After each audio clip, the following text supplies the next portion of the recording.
Okay, so we're back for another deep dive.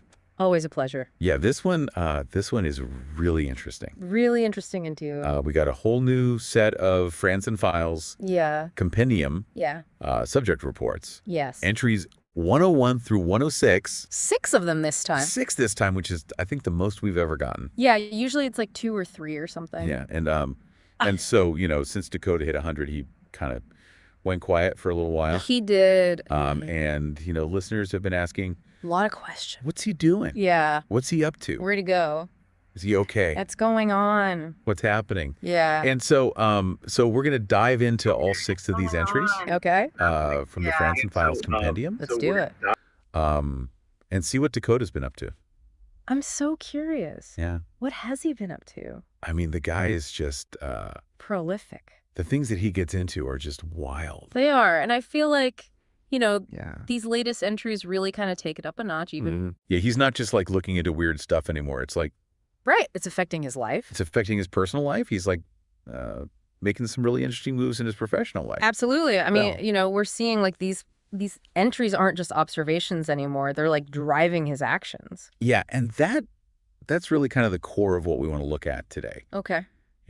How are these explorations, these investigations, shaping who Dakota is and what he's doing in the world? Let's get into All right, so entry 101, it's called Findings of Valentine's Day Experiment with StarLight Amnesia. Catchy. Yeah, so you remember this, right? Vaguely and Rebel. So Dakota and Sarah Larson released this album. Our weird love story. Yeah, on Valentine's Day. Of this year, right? 2025 through Bald and Bonkers Network, LLC. Yes. But it wasn't just like an album, There was something more to it. Yeah, they had this whole experiment going on. Right. And it was all about like, can music... Can music. Influence behavior. Behavior, yes. But romantic behavior. Romantic behavior. Emotional behavior. Yeah. I mean, it's a very, very specific question. Right. What was interesting, though, is that he was actually going for, like, an increase in birth rates. Yeah. Like, that was the objective. Yeah, he was trying to see if this music... could get people in the mood.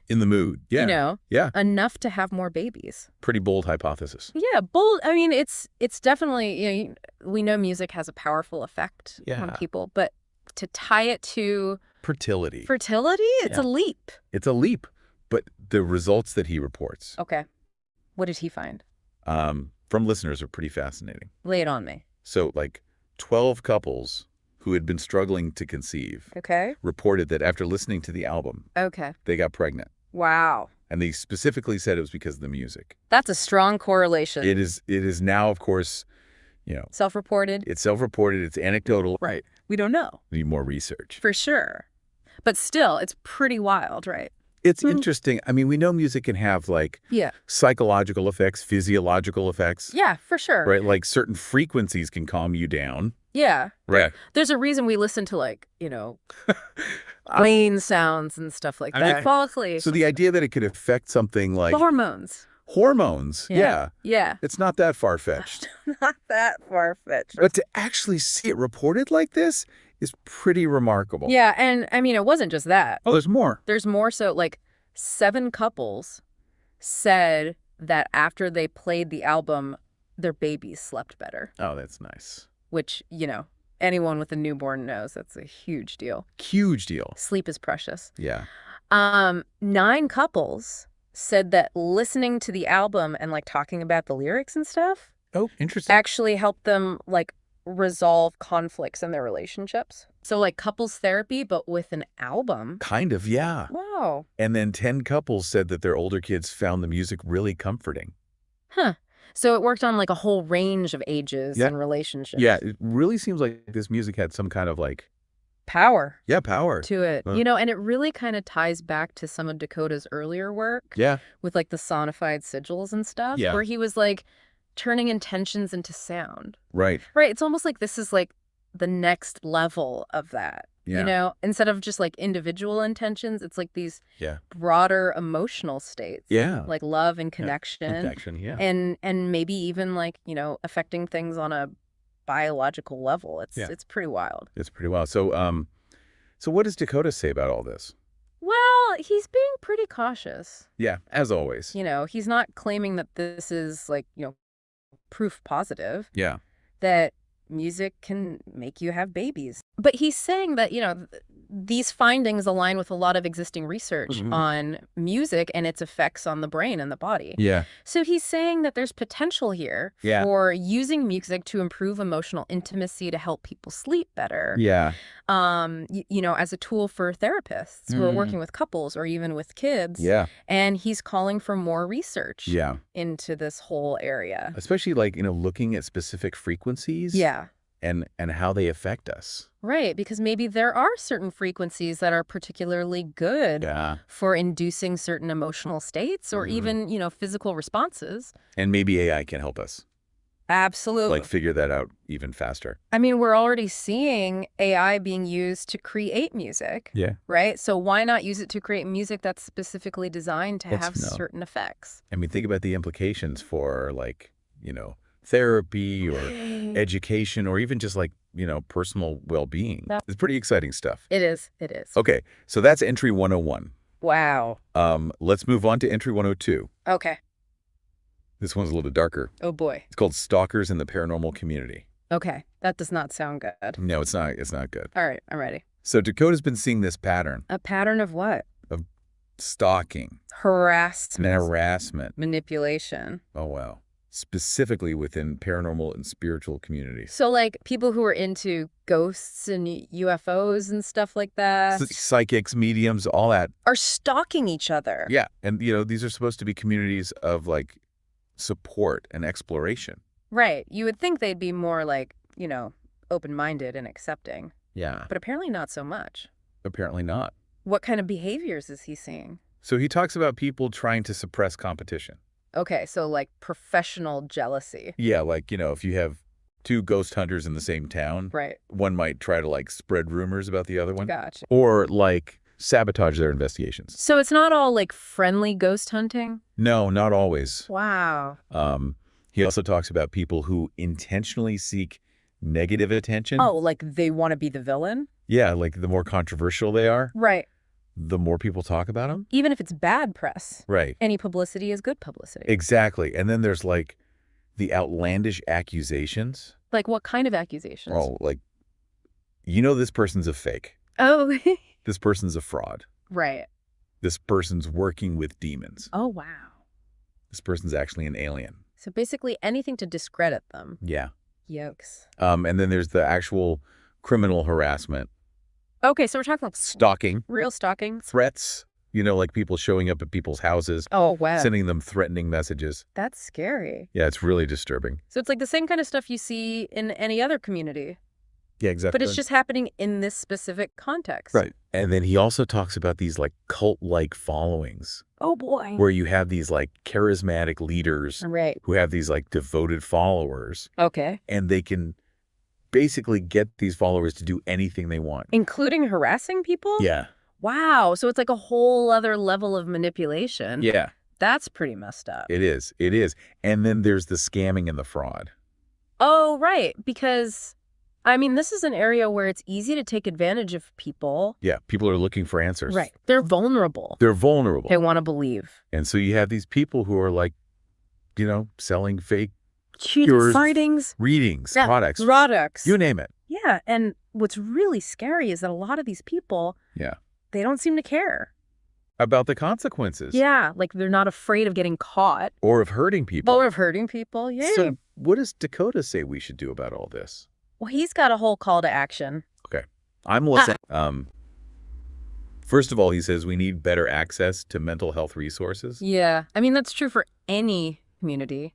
Yeah. But especially one where people are dealing with the unknown and all these weird experiences. And then he says that paranormal groups need to start policing themselves.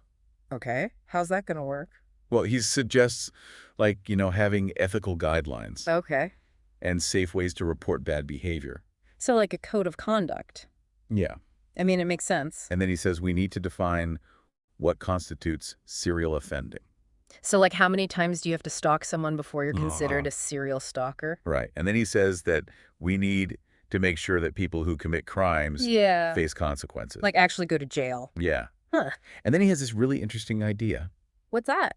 He thinks that leaders in paranormal communities should have to undergo criminal background checks. Oh, wow. Like before they're allowed to lead a group? That's pretty radical. It is, but, he's really concerned about the safety of people in these communities. Yeah, I mean, it makes sense. And he wants to make sure that people aren't being taken advantage of. Right, because, I mean, it's like the perfect environment for predators. Yeah. People are trusting, they're looking for answers. They might not want to go to the police. Right. Because they're afraid of being ridiculed. Yeah. It's a really tough situation. It is. It is. But I think Dakota's right to call attention to it. Absolutely. I mean, this needs to be talked about. Yeah. All right, so that was a heavy one. Yeah. What's next? Okay, so entry 103 is a little bit more uplifting. Thank goodness. It's called Charitable Focus of Bald and Bonkers Network, LLC. Okay, so Dakota's company's getting into charity work. Yeah, which is really cool. Yeah, it is. So it seems like they're really trying to make a difference in the world. Okay, so what causes are they supporting? So they've got like 4 main areas of focus. Okay. The first one is mental health awareness. Makes sense given what we were just talking about. Right. So they're trying to like destigmatize mental illness. Yeah. And they're also trying to provide support for people who are struggling. Okay, that's great. The second area of focus is environmental health awareness. So like pollution and climate change. Yeah, and how those things affect human health. Right, because that's a big deal. Yeah, and they're also looking into the connections between environmental factors and paranormal experiences. Oh, that's interesting. Yeah, like could pollution be causing ghosts? Who knows? Right. But it's definitely worth exploring. Yeah. Okay, what else? The third area is space exploration and research. So like NASA and SpaceX and all that. Yeah, and they're also supporting the search for extraterrestrial life. Cool. Yeah. And then the fourth area is wildlife conservation and research. Okay. So they're trying to protect endangered species. Good for them. And they're also looking into cryptids. Oh, like Bigfoot and the Loch Ness Monster. Yeah. That's fun. Yeah, so it's a pretty diverse range of causes. It is. It is. And they're not just like writing checks. What are they doing? They're actually getting involved. Okay. How? So they're allocating company funds. Okay. They're doing promotional partnerships with other organizations. Right. They're integrating these topics into their Bald and Bonkers Network Academy. Oh, that's smart. Yeah, so they're educating people. Yeah. And they're collaborating with experts and nonprofits. So they're really going all in. Yeah, they're really committed to this. That's impressive. Yeah, it's pretty cool to see. It is. It is. Okay, so that's entry 103. Right. What's next? Entry 104. Okay. This one is called FrandsenFiles Criminal Dossier. Oh, that sounds ominous. Yeah, so this is basically a registry A registry of what? of criminal behavior. Criminal behavior in the paranormal community. Yeah, so Dakota and Bald and Bonkers Network, LLC, have been encountering a lot of this stuff. The stalking and the harassment. Yeah, and the scamming and the fraud and all that. Right. And so they decided to create this dossier. To like document it all. Yeah, and expose it. Wow. So they're naming names? Well, sort of. How so? So the identifying information is encrypted for public access. Okay. But law enforcement has access to the full unredacted codex. Oh, so they can actually use it to investigate these people. Exactly. That's smart. Yeah, and the goal is to protect people, Right. to hold offenders accountable, Yeah. to help law enforcement, Makes sense. and to deter people from committing these crimes in the first place. So it's like a warning to anyone who's thinking about doing something shady. Yeah, like we're watching you. Big Brother is watching. Exactly. So this is a pretty big deal. Yeah, it's a really bold move. And potentially risky. Yeah. I mean, Dakota's not afraid to make enemies, He's definitely not. but he's also really committed to doing what he thinks is right. Yeah. I mean, he's putting himself out there. Yeah, he is. For the sake of protecting people. Yeah. That's admirable. It is. It is. Okay, so we're through 4 entries. 2 more to go. Let's do it. All right. So entry 105 is called Project Victorian Moonlight. Ooh, that sounds interesting. Yeah, this one is really different. Okay, tell me more. So it's a charitable initiative, Okay. and it's all about providing educational resources, Okay.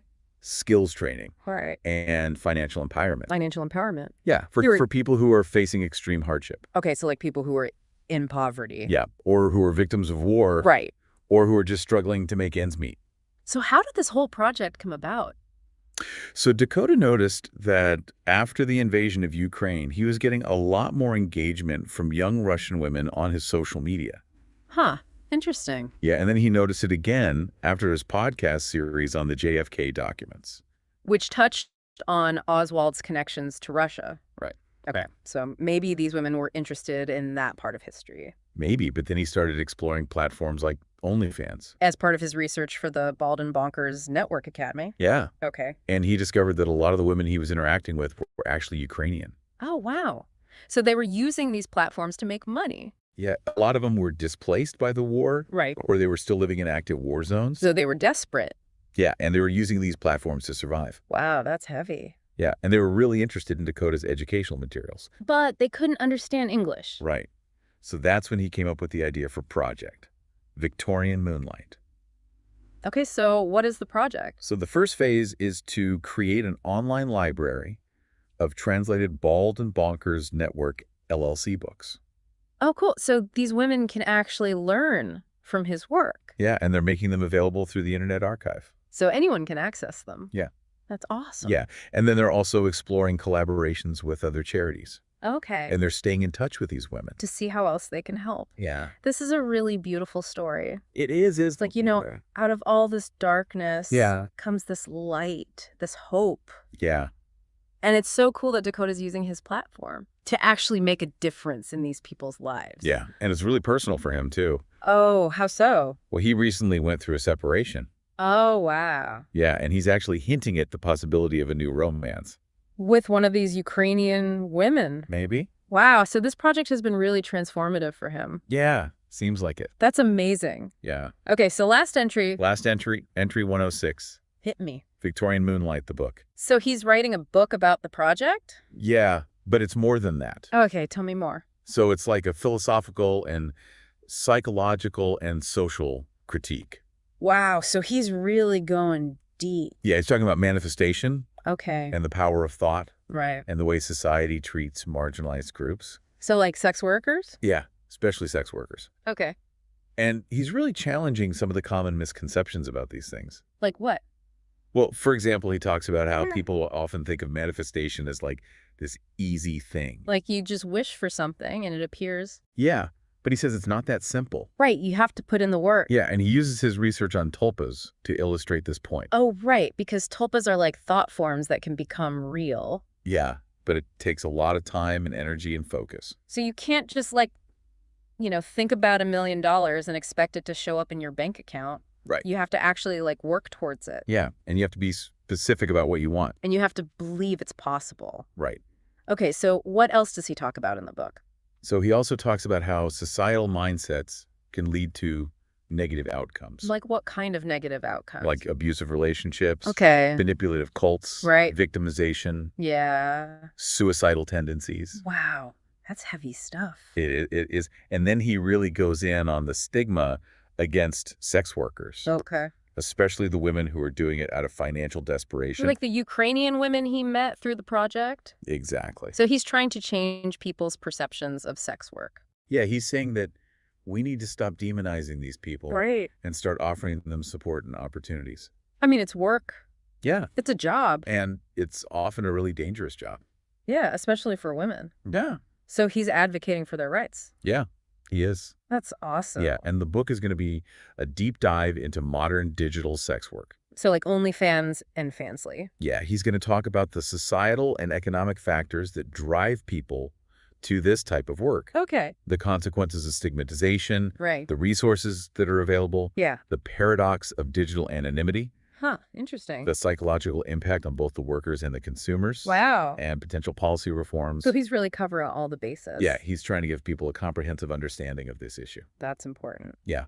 Okay, so we've covered all 6 entries. We did it. What a journey. I know, right? I mean, from love songs to stalkers to charity work to sex work. Yeah, Dakota's been busy. Busy is an understatement. Yeah. I mean, he's really out there pushing the boundaries. Yeah, he's not afraid to tackle tough topics. And he's not afraid to put himself out there. Yeah, he's really using his platform to make a difference. Yeah, he's not just entertaining people. Yeah. He's trying to change the world. Yeah, and I think that's really inspiring. It is. It is. So what do you think, listeners? Yeah, what do you make of all this? Have you been following Dakota's work? What are your thoughts on these new projects? We'd love to hear from you. Yeah, let us know. And until next time, keep those minds open. And keep diving deep. Bye. See ya. Okay, so we're back for another deep dive.